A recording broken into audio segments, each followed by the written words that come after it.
फिर मैं तो राहुल गांधी जी से भी मिला हूँ और भारत जोड़ो यात्रा में गया। बहुत लोगों को ये चीज़ नहीं मालूम, बीजेपी इसका मुद्दा उठाती है, बीजेपी इसकी मीम बनाती है और काफ़ी लोग बहुत गलत गलत बोलते हैं। लेकिन मैंने ये ऑब्जर्व किया है कि जब वो आम जनता से मिलते हैं, गरीबों से मिलते हैं, तो एक वो राजनेता लगते ही नहीं, उसमें वो घुल जाते, उसमें मिल जाते, मतलब वो एक उन जैसे ही बन जाते। तो काम करते समय क्या कभी ऐसा होता है कि आपके ऊपर से दबाव आया हो कि आप ये काम नहीं कर सकते हो? बहुत दबाव, चाहे वो प्रशासन का हो या पुलिस का हो, हर चीज़ में दबाव आता। अब ना ही तो भाजपा की गवर्नमेंट है और कहीं ना कहीं एबीवीपी का उसके साथ कनेक्शन है, तो अगर हम कुछ करने जाते हैं तो इतना दबाव आता है जिसकी कोई हद नहीं। अब मैं आपको बता नहीं सकता कि कैसे दबाव आता है, लेकिन दबाव बहुत आता है। देखिए, सबसे पहले तो मैं आपको बता दूं कि एनएसयूआई में ये चीज़ तो है ही नहीं। जगह जगह जाके बच्चों से चंदा लो, बच्चों को चंदा अगर नहीं दे रहे तो धमकाओ। आज के हमारे जो गेस्ट हैं, आज के हमारे जो गेस्ट हैं, आज की जो हमारी गेस्ट हैं, आज की हमारी जो गेस्ट हैं, ये बातें जो मंदिर ऐसा खाना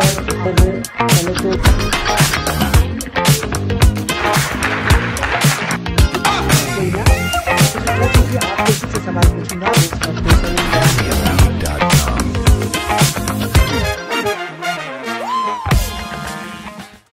हेलो भैया। हेलो। कैसे हो भैया?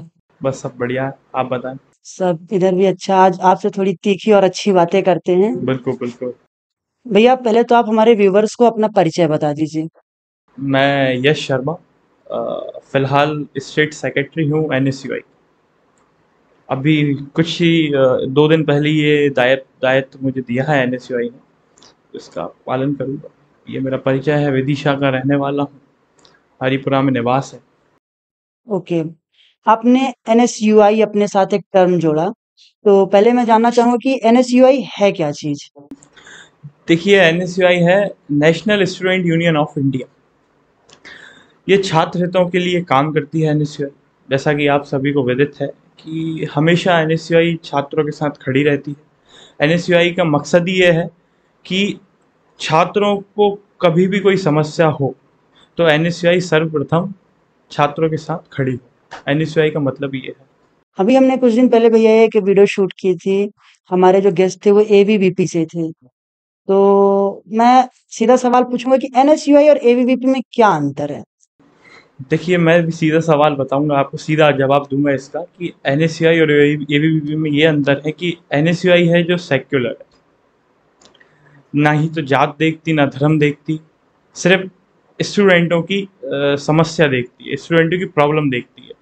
एनएसयूआई में ये अंतर है। और एबीवीपी आपने देखा होगा, अब इस कॉलेज में हर समाज के, हर जाति के बच्चे पढ़ते हैं, तो एबीवीपी सिर्फ कुछ जातियों पर राजनीति करती है। तो एनएसयूआई और एबीवीपी में ये अंतर है कि एनएसयूआई जात धर्म से ऊपर है, ना ही किसी को जात मानती ना धर्म मानती, सिर्फ एक मानती है, क्योंकि हम सब एक हैं, हम सब इंसान हैं, इसलिए हम सबको एनएसयूआई एक मानती है और एबीवीपी ये नहीं मानती। तो एबीवीपी और एनएसयूआई में ये अंतर है। एक अच्छा दावा किया है आपने।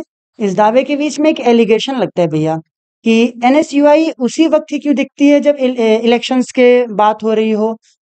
देखिए, ये आपको किसने बताया ये तो मुझे नहीं मालूम, लेकिन ये बिल्कुल सरासर गलत है।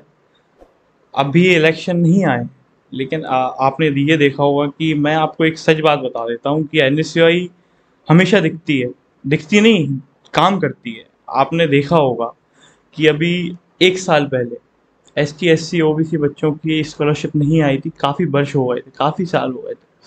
तो सबसे पहले एनएसयूआई आके खड़ी हुई मैदान में या एबीवीपी? आपने देखा होगा, सबने देखा होगा कि सबसे पहले एनएसयूआई आके खड़ी हुई थी।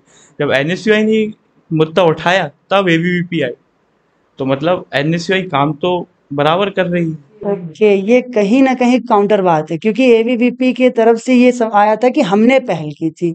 ये आप तो उठा के देख लीजिए, आप कोई भी न्यूज़ उठा के लीजिए, कोई भी या ज्ञापन उठा के देख लीजिए, सबसे पहले एनएसयूआई ने ये मुद्दा उठाया था। और छात्रों के बीच में जाइए, आप छात्रों से पूछिए कि सबसे पहले एनएसयूआई आई थी, एबीवीपी नहीं आई थी। एबीवीपी बाद में आई थी।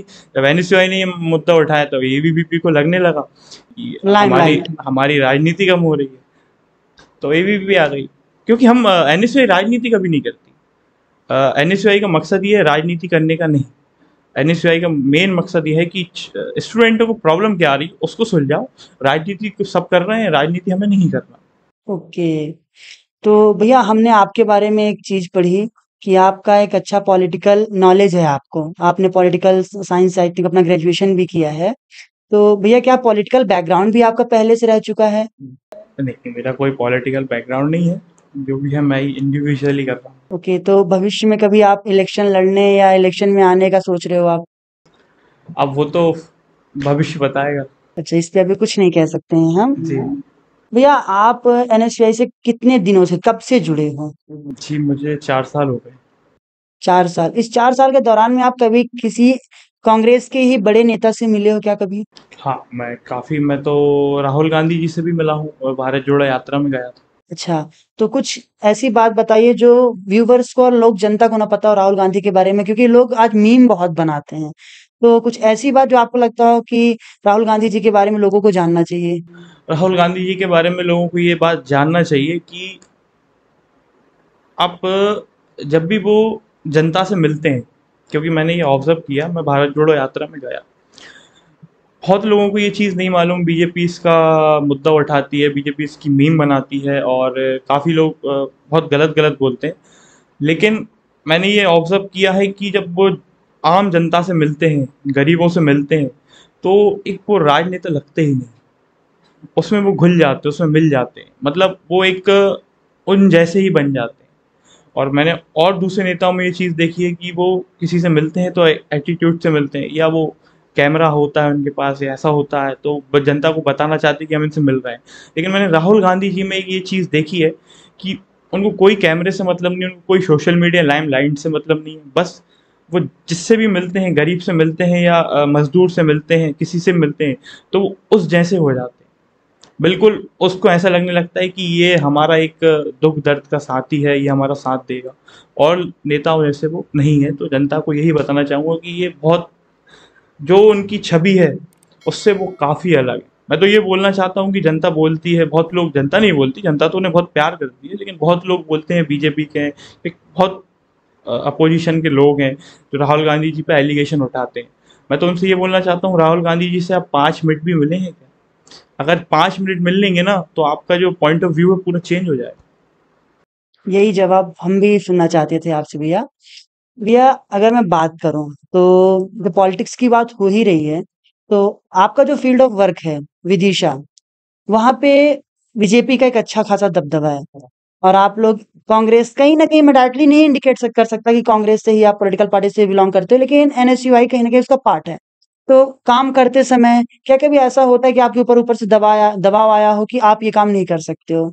बहुत दबाव आता है, चाहे वो प्रशासन का हो या पुलिस का हो, हर चीज़ में दबाव आता है। अब ना ही तो भाजपा की गवर्नमेंट है और कहीं ना कहीं एबीवीपी का उसके साथ कनेक्शन है।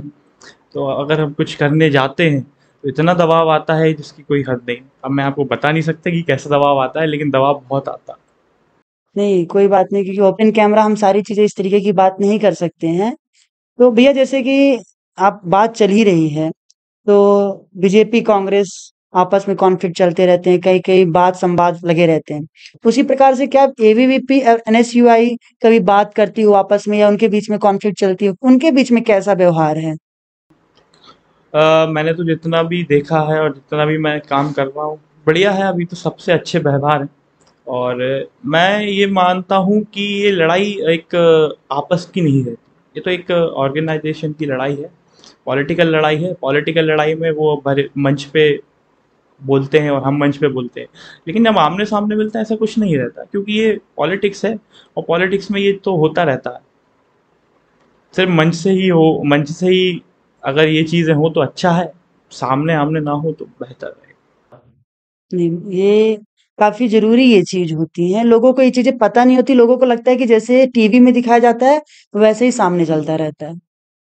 भैया एक टर्म जुड़ा है एनएसयूआई के साथ, to increase the student and just tell the student about the election and the upcoming election, कैसे उनका उस चीज के लिए उनका माइंडसेट कैसे बदला जाए। एनएसयूआई इस चीज में भी काम करती है। लेकिन अब भैया देखा जाए तो काफी यूनिवर्सिटीज में, अगर एमपी यूपी में बात करें, तो जो पहले इलेक्शंस होते थे अब वो इलेक्शंस भी बंद हो चुके हैं। इसके लिए आपका क्या कहना है भैया, कि ये चीज होनी चाहिए कि नहीं? देखिए, अगर हमारे देश में एजुकेटेड एमएलए होंगे, या एजुकेटेड एमपी होंगे, एजुकेटेड मिनिस्टर होंगे, एजुकेटेड सीएम होंगे, एजुकेटेड प्रधानमंत्री होंगे, पीएम होंगे, तो हमारा देश काफ़ी आगे जाएगा। और ये जो एक पॉलिटिक्स में आने की जो एक उम्र रहती है, वो कॉलेज लाइफ रहती है। और जब कॉलेज लाइफ में ही स्टूडेंट को एक पॉलिटिक्स के बारे में जानने नहीं मिलता, एक एक्सपीरियंस नहीं मिलता, तो उसके अंदर पॉलिटिकल पावर कहाँ से डेवलप हो, एक पॉलिटिकल थिंकिंग कहाँ से डेवलप हो। मैं देखता आ रहा हूँ कि काफ़ी यूथ है, उसको ढंग से पॉलिटिक्स का मतलब नहीं मालूम। आप भी जानते होंगे कि अगर मैं पूछ लूँ कि एमपी कैसे बनते हैं, एमपी के इलेक्शन कैसे होते हैं, सांसद कैसे चुने जाते हैं, तो कंफ्यूज हो जाता है। तो ये सबसे बड़ा ये बहुत दुखद है, क्योंकि स्टूडेंटों को पता पड़ता है कॉलेज से, कॉलेज में जब एक्सपीरियंस होता है उनको स्टूडेंट पॉलिटिक्स का, तभी वो आगे आने में लीडर बनते हैं। एक लीडरशिप की जो बुनियाद रखी जाती है वो कॉलेज लाइफ से ही रखी जाती है, कॉलेज स्टूडेंट पॉलिटिकल लाइफ से ही रखी जाती है। मगर ये सरकार ने ख़त्म कर दिया है, ये इलेक्शन करा नहीं रहे हैं। आज से 2017 में हुए थे एक स्टूडेंट इलेक्शन, बस छात्र संघ के चुनाव तो 2017 में हुए थे। 5 साल होने वाले हैं, लेकिन 5 साल में एक इलेक्शन का नाम नहीं लिया। एनएसयूआई ये मांग उठाती है हमेशा, और अभी भी उठाया। अभी हमारा एनएसयूआई का छात्र मांग पत्र रिलीज हुआ है, उसमें हमारी सबसे बड़ी मांग यही है कि इसी वर्ष छात्र संघ चुनाव कराया जाए। अब ये एनएसयूआई ने मुद्दा रखा है ये, और एनएसयूआई इसकी मांग करती है। एनएसयूआई ने ये वो बोला भी है कि अगर ये इसी साल इलेक्शन नहीं हुए छात्र संघ, तो एनएसयूआई उग्र प्रदर्शन करेगी संसद से लेकर सदन तक। काफी इंटरेस्टिंग लगी ये बात भैया, कि आने वाले टाइम्स में शायद इलेक्शंस हो सकते हैं, उस पर अभी बात हो रही है। भैया अगर मैं बात करूं तो एनएसयूआई में जब कोई मदद मांगने आता है, तो क्या इंडिविजुअल के लिए अलग कोई नियम है या किसी ग्रुप के लिए अलग? एनएसयूआई में कोई भी मदद मांगने आता है, तो चाहे वो ये हो या ये हो, सबके लिए एक ही जैसा है। किसी को ना, मैंने आपको पहले को आंसर में ये बता दिया था कि एनएसयूआई में भेदभाव नहीं चलता, कि अगर ये है तो इसको अच्छा ट्रीट मिले, इसको अच्छा ट्रीटमेंट मिले, ऐसा नहीं। एनएसयूआई में चाहे कोई भी आ जाए, सबको एक ही जैसे ही ट्रीट मिलेगा, चाहे वो कोई भी हो। मेरे पास आएगा या किसी के पास जाएगा, उसको एक ही ऐसी आंसर मिलेगा, एक ही ऐसी उसको प्रॉब्लम सॉल्यूशन मिलेगा, ना कोई एक्स्ट्रा नहीं मिलेगा। मान लीजिए भैया किसी बच्चे को अगर कोई तकलीफ है, तो वो एनएसयूआई को कैसे कांटेक्ट करे? जिस कॉलेज में भी है, जिस स्कूल में भी है, उसका अध्यक्ष है, उसका वहाँ प्रभारी बनाया है, उससे वो जाके संपर्क करे। और हमेशा मैं तो सबको सोशल मीडिया पे या सामने कहता ही हूँ कि ये मेरा नंबर है, ये मेरा कॉन्टैक्ट नंबर है, आप मेरे को संपर्क कर सकते हैं। मेरे पास आते भी हैं कॉल। ये तो भैया आप कह रहे हो सिर्फ आप अपने लोकल ऑफ एरिया की बात कर रहे हो। अगर मैं ओवरऑल बात करूँ कि कोई बच्चा छोटे कस्बे का या कहीं है और उसके साथ ऐसी कोई घटना घट रही है और वो चाहता है कि उसके लिए कोई आवाज उठाए, तब क्या किया जाए? कोई ऑफिशियल साइट्स वगैरह हैं जहाँ पे कंप्लेन रेज कर जा सके? हाँ, ऑफिशियल साइट्स हैं, एनएसयूआई की एक साइट है, वहाँ भी आप जाके इंक्वायरी कर सकते हो। ओके। सो भैया आप अगर कोई जानकारी या इन्फॉर्मेशन बच्चों को देना चाहो एनएसयूआई के बारे में? मैं तो बस यही बोलना चाहता हूँ कि एनएसयूआई सिर्फ छात्रों की हित की है ऑर्गेनाइजेशन है, ना ही तो वो किसी के से भेदभाव रखते हैं, चाहे वो मुस्लिम हो, हिंदू हो, सिख हो, ईसाई हो।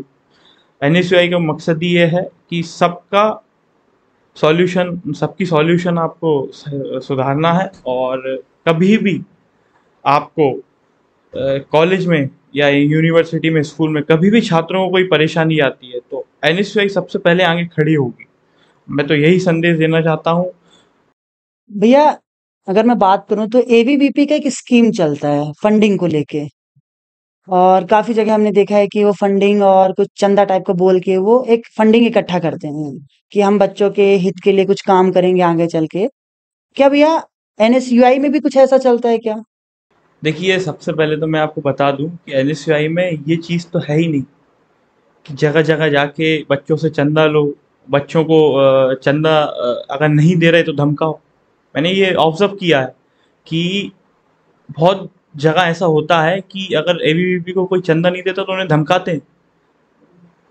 तो हम ऐसा एनएसयूआई कभी नहीं करती, क्योंकि एनएसयूआई अगर बच्चों की प्रॉब्लम नहीं सुलझाने के लिए है, और कांग्रेस ने अगर एनएसयूआई एक ऑर्गेनाइजेशन बनाया है तो बच्चों की प्रॉब्लम सॉल्व करने के लिए बनाया है, ना कि बच्चों से चंदा लेने के लिए बनाया है। तो एनएसयूआई कभी ये नहीं करती कि बच्चों से जगह जगह जाए और बच्चों से चंदा ले, और बच्चों को अगर जो चंदा ना दे स्टूडेंट उनको धमकाए। एनएसयूआई ऐसा कभी नहीं करती, ना करेगी, ना कर सकती कभी। और ये एबीवीपी का काम है चंदा लेना। एनएसयूआई हमेशा से, का जब से एनएसयूआई बनी है, जब से एनएसयूआई ने छात्रों के लिए निस्वार्थ भाव से काम किया है, ना ही एबीवीपी जैसा कि चंदा लेके काम करो, ये बच्चों को धमकाओ या बच्चों से बोलो कि हम इसलिए काम करेंगे। एनएसयूआई भी तो है, बिना चंदे के एनएसयूआई बच्चों के लिए काम करती है, तो एबीवीपी नहीं कर सकती है। मैं तो यही बोलूंगा कि एनएसयूआई कभी नहीं करती, और मैं तो यही बोलूंगा कि एबीवीपी को भी ऐसा नहीं करना चाहिए। नहीं, सही बात है भैया। भैया, इसी सवाल से एक सवाल उठ के बनता है कि भैया फिर इसमें आप लोगों का क्या फ़ायदा है? हमारा कोई फायदा नहीं है ना। हम अगर अगर हमारा फायदा होता जब हम बच्चों जगह जगह जाके चंदा इकट्ठा करते, लेकिन हम बिना चंदे की काम कर रहे हैं, बिना चंदे की कुछ बच्चों के लिए काम कर रहे हैं, स्टूडेंटों को काम कर रहे हैं, कॉलेजों में जा रहे हैं, कार्यकारिणी बना रहे हैं, हर जो भी समस्या का हल है वो हम हल कर रहे हैं समस्या। तो हम तो बिना चंदे का काम कर रहे हैं, इससे हमारा ना ही तो फायदा हो रहा, ना हमें कोई पैसा मिल रहा। अगर आज स्टेट सेक्रेटरी हूँ तो मुझे इसकी कोई सैलरी नहीं मिलती, कि मैं निस्वार्थ भाव से काम कर रहा हूँ, मुझे बस काम करना है। चाहे एसएटीआई हो, चाहे महाराणा प्रताप हो, जैन कॉलेज हो, मुझे ये कॉलेज मालूम है कि यहाँ स्टूडेंटों को क्या प्रॉब्लम आ रही है, उसके लिए मैं खड़ा होता हूँ, उसके लिए मुझे कोई सैलरी या चंदे की आवश्यकता नहीं है। अब अगर बेबी एबीवीपी को आदत है चंदे की और उन्हें चंदे के लिए काम करना है, तो इसका एनएसआई विरोध करेगी। ये बहुत ही बड़ा सपोर्ट है उन बच्चों के लिए जिनके लिए ये लगता है कि उनके साथ अभी कोई खड़ा नहीं है। और ये दावा अपने आप में ही बहुत बड़ी बात है भैया कि आप आज बच्चों के लिए इतना कर रहे हो। सो एक अच्छा कन्वर्सेशन हमने रिकॉर्ड किया है भैया के साथ, और ऐसे ही इन्फॉर्मेटिव वीडियो हम आपके सामने लाते रहेंगे। तब तक के लिए थैंक यू, बाय बाय।